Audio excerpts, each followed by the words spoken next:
हे, क्या आपको अलग अलग टैक्स डिडक्शंस क्लेम करते समय कंफ्यूजन होती है?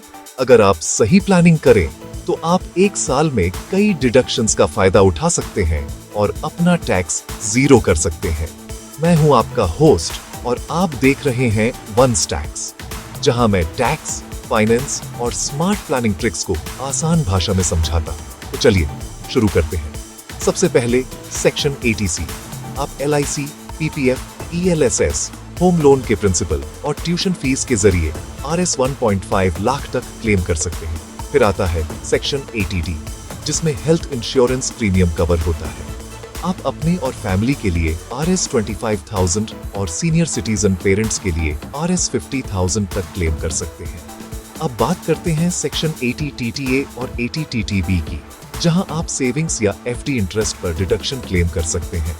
होम लोन के बेनिफिट को मत भूलना, ये डबल फायदा है। प्रिंसिपल 80C के अंदर और इंटरेस्ट 24B के अंदर क्लेम करें। और भी है, एनपीएस के साथ आपको 80C के ऊपर आरएस 50,000 का एक्स्ट्रा डिडक्शन मिलता है सेक्शन 80CCD1B के तहत। इसमें सबसे जरूरी बात यह है कि आप एक ऐसा इन्वेस्टमेंट मिक्स बनाएं जिससे मैक्सिमम लिमिट का यूज हो सके और कोई बेनिफिट वेस्ट न हो। अब नेहा को इमेजिन करें, जो सालाना आरएस 10 लाख कमाती है। उसने पीपीएफ 80C में आरएस 1.5 लाख इन्वेस्ट किए, पेरेंट्स के हेल्थ इंश्योरेंस 80D के लिए आरएस 50,000 दिए और एनपीएस 80CCD1B के लिए आरएस 50,000 क्लेम किए। साथ ही 80TTA के तहत सेविंग्स इंटरेस्ट के लिए आरएस 10,000 क्लेम किए। उसकी टैक्सेबल इनकम अब सिर्फ आर 7.9 लाख है।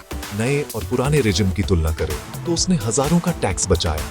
अगर आप डिडक्शंस को मैक्सिमाइज करना चाहते हैं तो अपने इन्वेस्टमेंट्स को टैक्स कैलेंडर के हिसाब से प्लान करें। याद रखें, टैक्स बचाना एक पजल की तरह है।